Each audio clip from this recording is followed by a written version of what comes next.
Aneh ya, kita hidup dengan teknologi paling canggih dalam sejarah manusia, tapi justru semakin sulit untuk memusatkan perhatian pada satu hal sederhana. Kita bisa mengakses apapun, kapan saja, tapi jarang sekali merasa benar-benar hadir pada apa yang sedang kita kerjakan. Kalau kamu merasa fokusmu semakin rapuh, sebabnya bisa jadi bukan karena kurang motivasi, melainkan bagaimana cara kita hidup di era di mana distraksi ada hampir di setiap lini. Saya sering menyadari ini lewat hal-hal kecil, berdiri di dapur menunggu air mendidih, misalnya. Hanya beberapa detik yang seharusnya kosong dan tenang, tapi hampir selalu ada gerakan refleks. Tangan meraih ponsel, membuka sesuatu tanpa tujuan jelas, lalu beberapa detik berlalu tanpa benar-benar tahu apa yang barusan dilihat. Padahal tidak ada kebutuhan mendesak saat itu. Lebih seperti kebiasaan yang sudah tertanam, seolah ruang hening perlu segera diisi agar terasa nyaman. Pola yang sama muncul di banyak momen lain. Di lampu merah, di ruang tunggu, bahkan saat layar komputer sedang memuat. Tubuh kita ada di satu tempat, tapi perhatian sudah melompat ke tempat lain. Kadang ke percakapan tadi, kadang ke pekerjaan berikutnya, kadang ke kekhawatiran kecil yang belum tentu penting. Kita tetap bergerak, tetap beraktivitas, tapi terasa seperti tidak pernah benar-benar sampai. Pelan-pelan, kebiasaan ini mempengaruhi cara kita bekerja dan berpikir. Duduk untuk menyelesaikan sesuatu terasa lebih melelahkan daripada seharusnya. Membaca beberapa halaman saja bisa terasa berat. Kepala penuh, tapi sulit menunjuk apa sebenarnya yang memenuhi ruang itu. Karena perhatian kita jarang diberi kesempatan untuk bertahan di satu titik.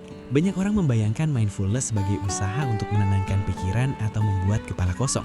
Padahal dalam keseharian, masalahnya justru sebaliknya. Karena pikiran terus menerima rangsangan, informasi datang cepat dan berganti tanpa jeda, menuntut respons kecil demi respons kecil, sampai otak terbiasa berpindah sebelum sempat mendalami apapun.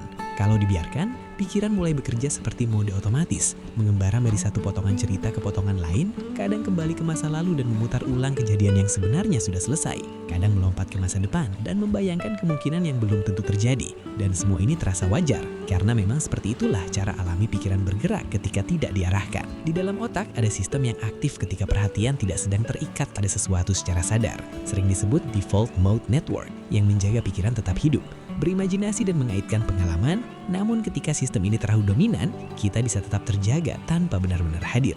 Ada juga bagian lain yang berfungsi sebagai pusat kendali perhatian dan pengambilan keputusan. Dan ketika perhatian kembali ke sini, pengalaman terasa lebih utuh karena kita lebih sadar pada apa yang sedang dilakukan dan lebih mampu memilih respons, bukan sekedar bereaksi. Saya sering membayangkannya seperti menerbangkan layang-layang.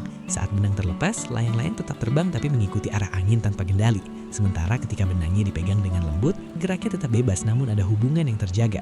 Dan pikiran juga bekerja dengan cara yang mirip, karena yang dibutuhkan bukan tarikan keras, melainkan keterhubungan yang konsisten. Bagian otak yang sering disebut sebagai prefrontal cortex membantu kita bertahan pada satu tujuan, mengatur impuls, dan menimbang keputusan. Dan kabar baiknya, kemampuan ini bisa dilatih karena setiap kali perhatian melayang lalu dibawa kembali secara sadar, jalur-jalur fokus menjadi sedikit lebih kuat, meskipun prosesnya tidak terasa dramatis dan baru terlihat lewat konsistensi.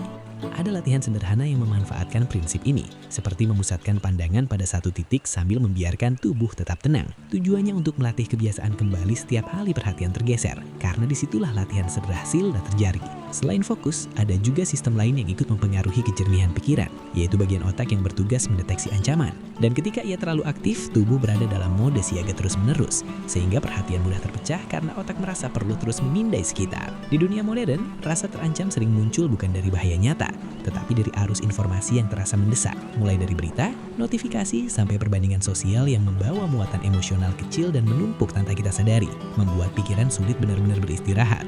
Di titik ini, mindfulness menjadi kebiasaan kembali ke pengalaman yang sedang berlangsung, menyadari napas yang bergerak, atau tubuh yang duduk, suara yang terdengar, atau juga hal-hal sederhana yang sering terlewat karena perhatian terlalu jauh berjalan. Kadang cukup dengan satu tarikan napas yang disadari penuh, kadang dengan menulis singkat apa yang memenuhi kepala agar ruang di dalam terasa lebih lapang.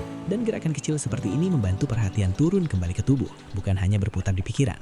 Dalam keseharian, kebiasaan kecil yang konsisten jauh lebih berpengaruh daripada perubahan besar, seperti memberi jeda sebelum berpindah aktivitas, mengatur napas perlahan untuk menenangkan sistem syaraf, atau memberi nama emosi agar ia tidak berputar tanpa bentuk. Kita hidup di zaman di mana pengetahuan melimpah, informasi mudah diakses dan peluang terbuka luas, tapi banyak orang merasa sibuk tanpa pernah benar-benar tenggelam dalam satu hal. Sehingga, gagasan tentang fokus mendalam muncul sebagai kebutuhan untuk memberi ruang kembali pada perhatian yang utuh. Fokus macam ini membutuhkan waktu untuk masuk, dan setiap gangguan kecil memutus alur serta menuntut energi lagi untuk kembali. Sehingga kebiasaan menyelesaikan satu hal sebelum berpindah ke hal lain menjadi latihan sederhana untuk menghormati perhatian, bukan aturan kaku.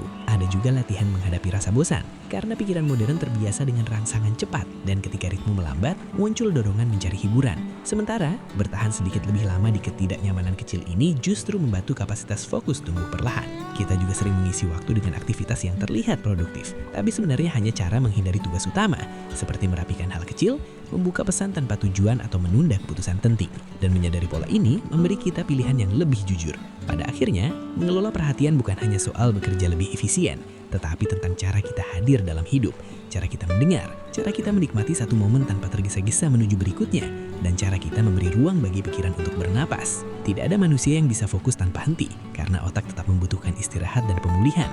Dan yang perlahan berubah adalah hubungan kita dengan perhatian itu sendiri. Memperlakukannya sebagai sesuatu yang bernilai, bukan sekedar sumber daya yang terus ditarik. Mungkin mindfulness bukan tentang menjadi versi diri yang lebih hebat, melainkan keberanian untuk memperhatikan apa yang sedang terjadi, lalu memilih untuk tinggal sedikit lebih lama di sana. Karena di tengah dunia yang bergerak cepat, ketenangan kecil sering menjadi ruang paling jujur untuk kembali mengenali diri.